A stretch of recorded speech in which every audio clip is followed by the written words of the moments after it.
পরীক্ষা করব। কিভাবে পরীক্ষা করব? যেমন এই রমজানুল মুবারক মুমিন এবং কাফিরদের মধ্যে পার্থক্য নির্ণয় করার একটি মাধ্যম। আল্লাহ রাব্বুল আলামিন রমজানুল মুবারক আমাদেরকে দিয়ে পরীক্ষা করছে।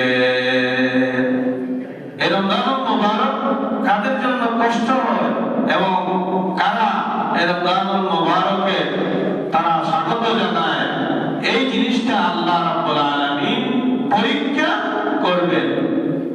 যে আমি মুখে বললাম আমি ইমানদার, কিন্তু আল্লাহ রাব্বুল আলামিন বলছেন না, আমি এই মুখের কথা বিশ্বাস করি না।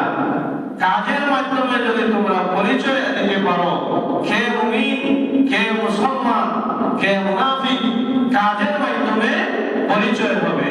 এর জন্য আল্লাহ রাব্বুল আলামিন আমাদেরকে এই রমজানুল মুবারক দান করেছেন। এই রমজানুল মুবারককে যারা সম্মান করবে তারা আল্লাহ রাব্বুল আলামিনকে সম্মান করবে।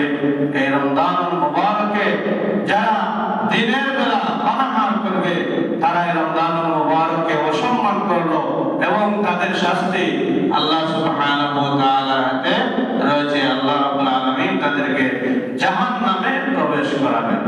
এর জন্য যদিও মুমিন মুসলমান হোক অথবা বেদিন কাফির হোক, কাফিরেরাও তারা ইসলামকে সম্মান করে।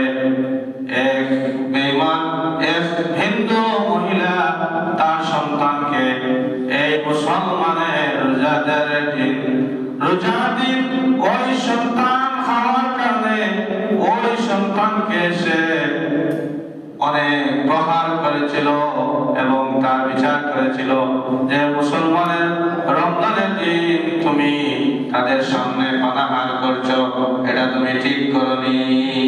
তার এই সন্তানকে তার প্রহার করার কারণে, বেত্রাঘাত করার কারণে, তাকে শাস্তি দেওয়ার কারণে আল্লাহ রাব্বুল আলামিন তাকে শেষ পর্যন্ত ঈমান দান করেছেন, মুসলমান বানিয়েছেন। সুবহানাল্লাহ।